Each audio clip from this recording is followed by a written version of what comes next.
Hi everyone, I'm Ashima, life coach and a counselor in UK. I was going through this beautiful conversation between Ranbir Kapoor and Nikhil Kamath. And by the way, if you don't know who they are, Ranbir Kapoor is a very famous Bollywood actor and Nikhil Kamath is an entrepreneur. I would call him as a Steve Bartlett of India. He is amazing. And the podcast that he's doing is called WTF, but amazing content. Really eye-opening for the youth out there. But let's analyze the video, the conversation they are having here. So, beyond childhood, okay, we established you had avoidant attachment, a bit like me. Yeah. Hate confrontation to a certain extent. Great relationship with sister. Great relationship with my mother. Not so great with my father. Distant, but loved and respected him. Stopped crying very early on. And I just stopped crying. Yeah. That's my childhood. You know, funny, I didn't even cry when my father passed away. I know that when the doctor told me the night that I was in the hospital, I was spending the night there. I stayed there for quite some time. And he said that this is his last night and he's going to go anytime soon. I remember I went up to the room and I got a panic attack because I didn't know how to express myself. I didn't know what was happening. There's too much to take. But I don't think I've grieved. I don't think I've understood the loss. I mean, losing one of your parents is a very big moment in any Do you feel life. guilt? I feel guilt as much as guilt as he felt while he was going away. Because that 1 year that we spent together in New York while his treatment was on, he often spoke about that. You know, one day, I was there for like 45 days stretch and he came to my room and he just started crying and he's never showed that kind of weakness to me. And it was so awkward for me because I didn't know if I should go hold him, I should hug him. And I really realized the distance.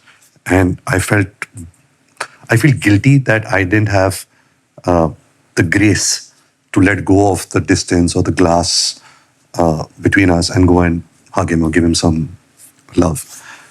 So I have guilt for that. Also, you've been brought up saying that now you're responsible and this and that. There's certain things that play in your mind. I have a mother, sister, wife, a child, and my father passes away. Can I show my weakness? I don't know what it is, but I just didn't cry. And I have tried therapy before my father got sick in London. And I don't think therapy worked for me for two reasons. Firstly, because I don't think I could completely honestly express myself to the therapist. Maybe I wasn't someone who I connected with. And secondly, I realized that the therapist in some way was teaching me how to manipulate life. Explain. In a way that it became, okay, if this is, say, a conflict with a friend, so there is a certain way, there is a method that you can overcome this problem by doing certain things. And whatever he was telling me about, say, relationships or life, it made me realize that I don't want to manipulate life. You know, I don't want to put something in motion to avoid it because it gives me peace or it doesn't stress me out. So, such a beautiful conversation, and how beautifully Ranbir share his vulnerability to the audience. That how, first of all, there are a few things that I would like to cover. Number one was the relationship with the dad. Yes, he says that I struggle to express myself. In a very young age, I stopped crying.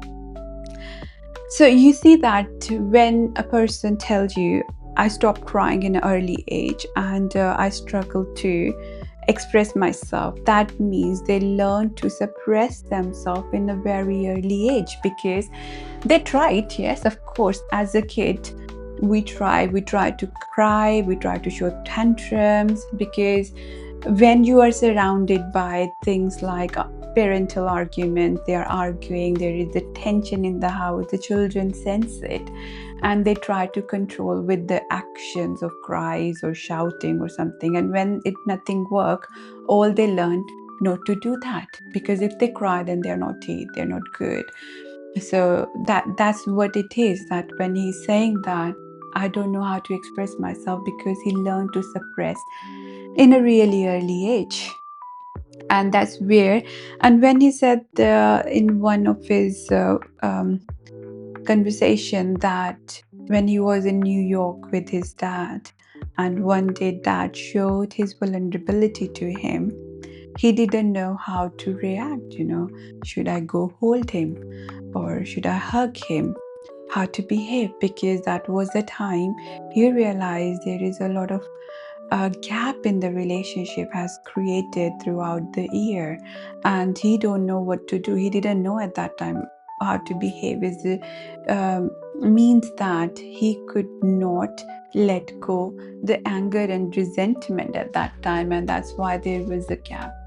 And you see, when we talk about this, especially with the parents, childhood traumas or parental traumas, whatever you say that, uh, it's not about you learn to forgive your parents and move on. I personally believe that until you won't accept all those emotions you went through throughout your life, like anger, resentment,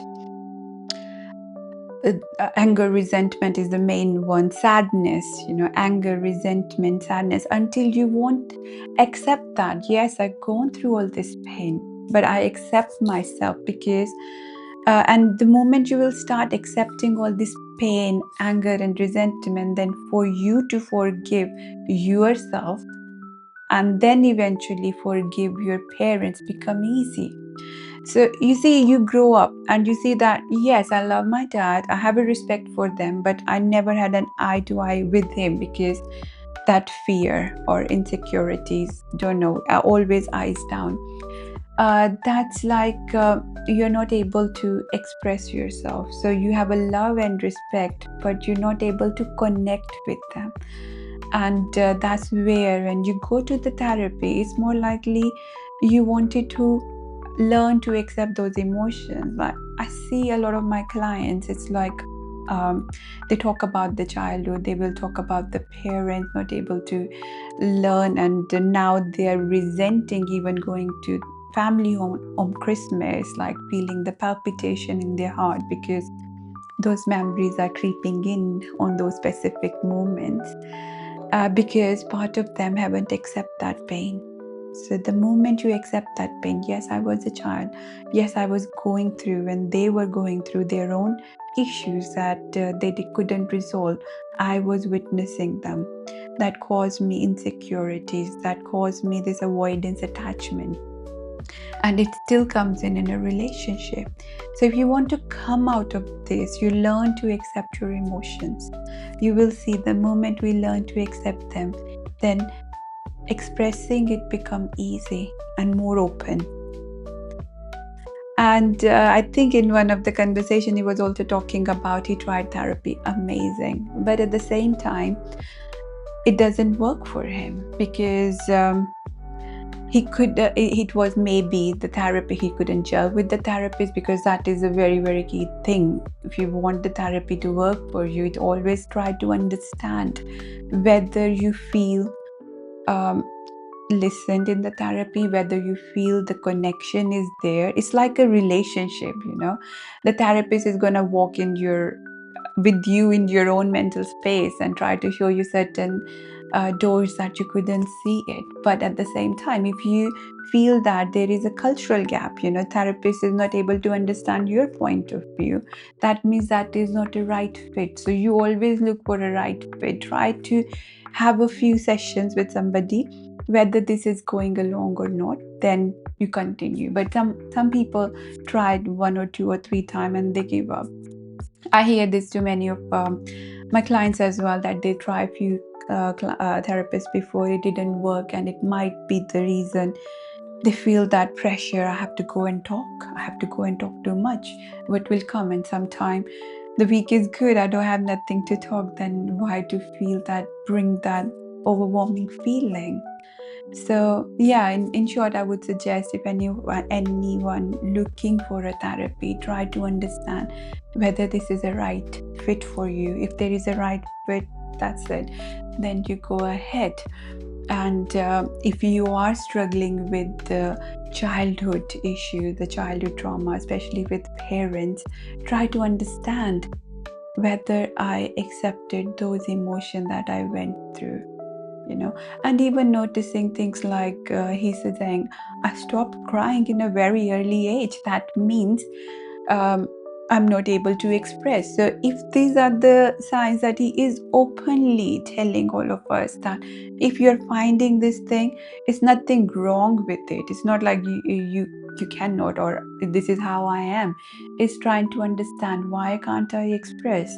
Because I believe all of us, when we born like a free bird in a way. Like you see any toddler, they can cry openly. They scream, they laugh without any fear of judgment. That is a sign they are able to express. But with the time, as we growing, society telling us you are responsible, you have to be responsible, you better behave, and especially with Ranbir Kapoor as a son of a famous celebrity, there is a lot other pressure from the school, the world, the expectations. So try to understand, where does that pressure coming from? Why you stop expressing yourself? Bring more awareness about it, because until we are human beings, emotions are part of us. Anger, resentment, sadness, frustration, these are all our emotions, and we cannot suppress them. We can't bottle up. How long we're gonna bottle it up? So accept them. More you accept them, it's easier for you to let go. I want to say well done to Ranbir Kapoor and Nikhil to bringing this vulnerability and open conversation for the society out there. There are so many of people out there are experiencing these emotions and just passing it by. Somebody had to come up to talk about it. So thank you so much for sharing this to the world out there.